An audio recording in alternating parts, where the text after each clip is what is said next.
Hello, my name is Victoria Sumner, and I'm here to talk to you guys today about a girl known as Chealsea Elizabeth Manning, who was once known as Bradley Edward Manning. Here's a picture of them. Chealsea is an American activist and whistleblower that grew up in Oklahoma City. The year 2007, Chealsea enlisted into the Army.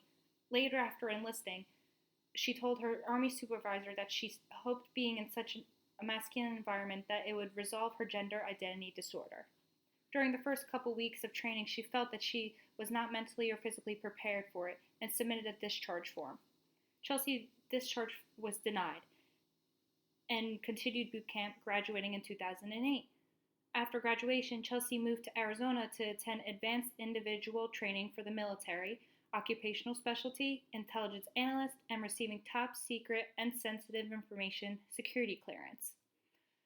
Throughout the time of being in the Army, Chealsea didn't feel that she could be herself and couldn't let them know that she was gay and wanted to become a woman. Chealsea was deployed and was setting off to Iraq, but her sergeants didn't feel that she was mentally prepared and thought she was a risk to herself and others. During this time, Chealsea was leaking confidential documents to WikiLeaks to a man named Julian Assange, which is the co-founder of WikiLeaks, and this is what he looks like.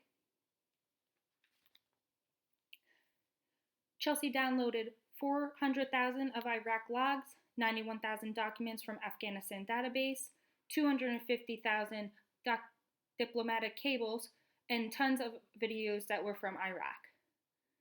Chealsea Manning was arrested May 27, 2010, and was sentenced August 21st to 35 years in prison, reduction in rank to private, forfeiture of all pay and allowances, and dishonorable discharge. Given credit for 1,293 days of pre-trial confinement, including 112 days for her treatment at Quantico, and eligible for parole after serving one-third of her sentence. The treatment at Quantico was Chealsea being in a small cell, away from everyone else, not allowed around anyone, no blankets, pillows, or anything for her safety of herself, as they stated.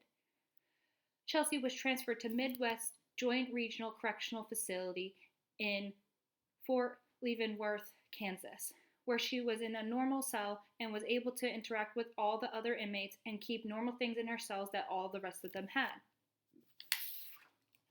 And this is a picture of the jail that Chealsea attended. During this time, she was writing to President Obama for early release, started a petition for signatures, and was released May 17, 2017. But then, in 2019, the U.S. government took Chealsea back to jail due to the leakage to WikiLeaks and sent her back to jail because she was found in contempt of court. Chealsea was asked to come back to court for trial, and Chealsea refused. She felt that her answers she had already given were substantial enough and wasn't being treated equally. Chealsea, attempting suicide a couple days after, recovered in the hospital, and the judge said she was no longer needed in the courtroom to make the decision, and the judge released her from jail. After all this, Chealsea went through surgeries and doctor's appointments and had gender transition surgery. Also, giving speeches in what she believes she has gone through, having restrictions on where she can speak, some colleges allowing her to come speak, and some denying her request. Wanting to travel the world, she was denied a visa to tour Australia and New Zealand. Chealsea Manning did not deserve the treatment she got when she secluded herself in the cell when she was convicted the first time before the transfer. Having the role she had in the Army was a part that she was trusted and always had control of important information.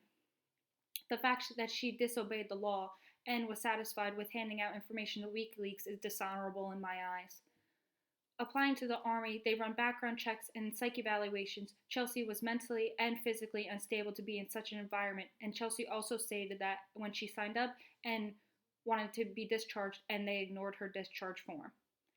In this manner, for the future, they may want to pay attention a little more to the evaluations when they are seeing if applicants are able to join any type of law enforcement or the service. No one deserves to be treated dishonestly or unfair. No one should get away with breaking the law. But that concludes my TED Talk about Chealsea Manning. Thank you for listening and enjoy the rest of your day.